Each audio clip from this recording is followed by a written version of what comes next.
dia, um maravilhoso dia para você. Seja muito bem-vindo ao nosso canal. Meu nome é Jéssica Cerqueira e eu estou aqui hoje para semear boas sementes na sua vida. Se você está chegando aqui agora, se inscreva no canal, ative o sininho, dá aquele joinha e vamos juntos lermos a palavra do Senhor nessa jornada maravilhosa e edificante. E hoje é o nosso 62º dia. São 62 dias, aqui, lendo a palavra juntinho com você. Então vamos começar com aquela maravilhosa oração. Pai querido, Pai amado, muito obrigada, Senhor, por 62 dias aqui, neste canal, lendo a Tua palavra, Senhor. Abençoe, Senhor Jesus amado, essa nossa jornada, Senhor. Continue nos fortalecendo, continue, Senhor, nos dando alegria, Senhor, e entusiasmo de estar aqui, Senhor. Pai querido, Pai amado, que esse tempo que eu tenho dedicado aqui, Senhor, abençoe outras vidas, dia após dia, Senhor. E cada dia mais eu possa alcançar e semear, Senhor, em novas terras, em terras férteis, a palavra do Senhor. É o que eu te peço em nome de Jesus. Amém. E a leitura de hoje tem um livro novo. Vamos começar o nosso livro de Números. E a leitura de hoje vai ser Levítico capítulo 27, versículo 14, a Números capítulo 1, versículo 54. E quando algum santificar a sua casa para ser santo ao Senhor, o sacerdote a avaliará, seja boa, seja má. Como o sacerdote a avaliar, assim será. Mas se o que santificou resgatar a sua casa, então acrescentará o quinto a mais do dinheiro da tua avaliação, e será sua. Voto de um campo e o resgate dele. Se também alguém santificar ao Senhor uma parte do campo da sua possessão, então a tua avaliação será segundo a tua semente. Um gomer da semente de cevada será avaliado por 50 siclos de prata. Se santificar o seu campo desde o ano do jubileu, conforme a tua avaliação ficará. Mas se santificar o seu campo depois do ano do jubileu, então o sacerdote lhe contará o dinheiro conforme os anos restantes até ao ano do jubileu, e isso se abaterá da tua avaliação. E se aquele que santificou o campo de alguma maneira o resgatar, então acrescentará o quinto a mais do dinheiro da tua avaliação e ficará seu. E se não resgatar o campo, ou se vender o campo a outro homem, nunca mais se resgatará. Porém, havendo o campo saído no ano do jubileu, será santo ao Senhor, como campo consagrado. A possessão dele será do sacerdote. E se santificar o Senhor o campo que comprou, e não for do campo da sua possessão, então o sacerdote lhe contará a soma da tua avaliação até o ano do jubileu. E no mesmo dia dará a tua avaliação por santidade ao Senhor. E no ano do jubileu, o campo tornará àquele de quem o comprou, aquele de quem era a possessão do campo. E toda a tua avaliação se fará conforme o ciclo do santuário. O ciclo será de 20 geras. Mas o primogênito de um animal, por já ser do Senhor, ninguém o santificará. Seja boi ou gado miúdo, do Senhor é. Mas se for de um animal imundo, o resgatará, segundo a tua estimação. E sobre ele acrescentará o seu quinto. E se não se resgatar, vender-se-á segundo a sua estimação. Não há resgate para as coisas consagradas. Todavia, nenhuma coisa consagrada que alguém consagrar ao Senhor, de tudo que tem, de homem ou de animal ou de campo da sua possessão, se venderá nem resgatará. Toda coisa consagrada será uma coisa santíssima ao Senhor. Toda coisa consagrada que for consagrada do homem não será resgatada. Certamente morrerá. Também todas as dízimos do campo, da semente do campo, do fruto das árvores são do Senhor. Santas são ao Senhor. Porém, se alguém das suas dízimas resgatar alguma coisa, acrescentará o seu quinto sobre ela. No tocante a todas as dízimas de vaca e ovelhas, de tudo que passar debaixo da vara, o dízimo será santo ao Senhor. Não esquadrinhará entre o bom e o mal, nem o trocará. Mas, se em alguma maneira o trocar, o tal e o trocado serão santos, mas não serão resgatados. Estes são os mandamentos que o Senhor ordenou a Moisés para os filhos de Israel no monte Sinai. Números, capítulo 1. Deus manda a Moisés numerar as tribos. Falou mais o Senhor a Moisés, no deserto do Sinai, na tenda da congregação, no primeiro dia do segundo mês, no segundo ano da sua saída da terra do Egito, dizendo: Tomai a soma de toda a congregação dos filhos de Israel, segundo as suas gerações, segundo a casa de seus pais, conforme o número dos nomes de todo varão, cabeça por cabeça, da idade de 20 anos para cima, todos os que saem à guerra em Israel. A estes contareis segundo os seus exércitos, tu e Arão. Estará convosco de cada tribo um homem que seja cabeça da casa de seus pais. E estes são os nomes dos homens que estarão convosco. De Ruben, Elisur, filho de Sedeur. De Simeão, Selumiel, filho de Zurizadai. De Judá, Naasson, filho de Aminadab. De Issacar, Natanael, filho de Zuar. De Zebulon, Eliabe, filho de Elon. Dos filhos de José, de Efraim, Elisama, filho de Amiúde. E de Manassés, Gamaliel, filho de Pedazur. E de Benjamim, Abidã, filho de Gideone. De Dan, Aiezer, filho de Amizadai. E de Azer, Pagiel, filho de Ocrã. De Gade, Eliasaf, filho de Deuel. De Naphtali, Aira, filho de Enã. E estes foram os chamados da congregação, os príncipes das tribos de seus pais, os cabeças dos milhares de Israel. Então tomaram Moisés e Arão a estes homens, que foram declarados pelos seus nomes, e ajuntaram toda a congregação no primeiro dia do segundo mês, e declararam a sua descendência, segundo as suas famílias, segundo a casa de seus pais, pelo número dos nomes dos de 20 anos para cima, cabeça por cabeça, como o Senhor ordenara a Moisés. Assim os contou no deserto do Sinai. Foram, pois, os filhos de Ruben, o primogênito de Israel, as suas gerações, pelas suas famílias, segundo a casa de seus pais, pelo número dos nomes, cabeça por cabeça, todo varão de 20 anos para cima, todos os que podiam sair à guerra. Foram contados deles, da tribo de Ruben, 46.500. Dos filhos de Simeão, as suas gerações pelas suas famílias, segundo a casa de seus pais, os seus contados, pelo número de nomes, cabeça por cabeça, todo varão de 20 anos para cima, todos os que podiam sair à guerra, foram contados deles, da tribo de Simeão, 59.300. Dos filhos de Gade, as suas gerações pelas suas famílias, segundo a casa de seus pais, pelo número dos nomes dos de 20 anos para cima, todos que podiam sair à guerra, foram contados deles, a tribo de Gade, 45.650.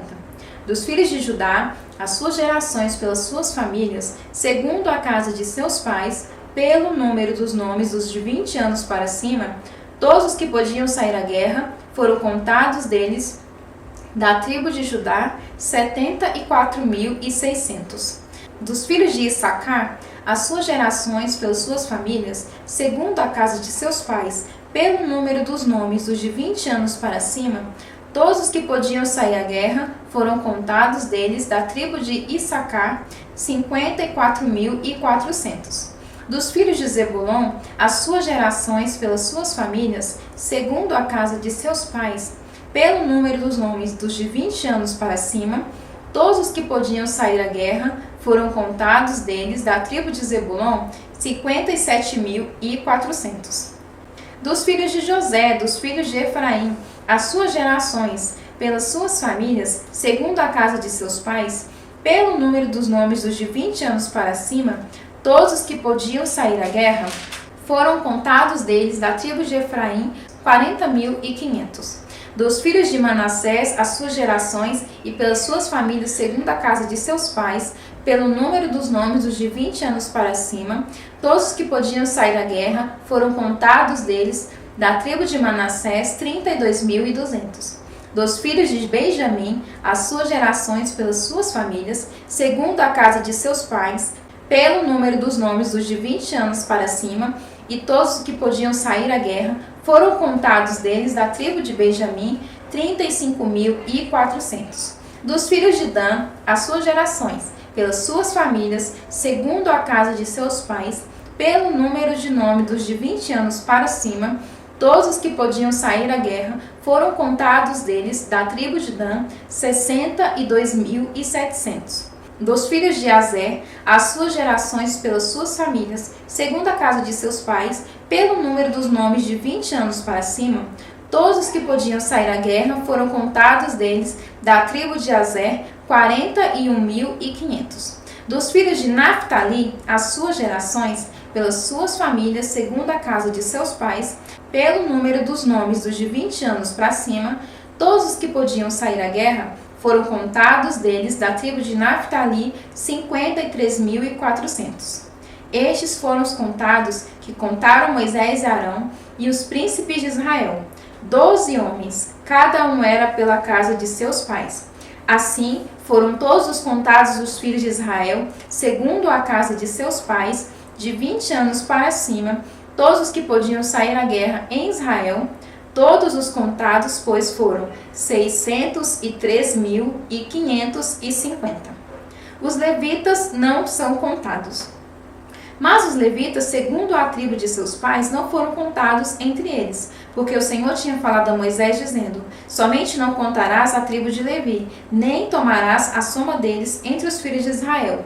Mas tu põe os levitas sobre o tabernáculo do testemunho, e sobre todos os seus utensílios, e sobre tudo o que lhe pertence.